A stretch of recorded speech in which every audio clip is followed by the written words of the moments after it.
You ask Tiger to solve. This deals with linear equations with one unknown. The final result is w equals 2. Let's solve it step by step. Group all constants on the right side of the equation. Add 5 to both sides. Simplify the arithmetic.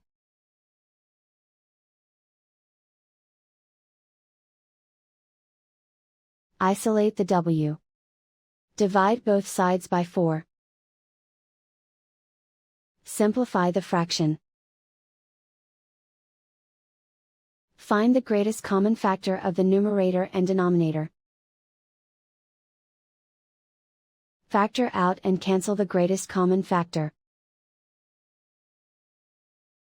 And so the final result is w equals 2.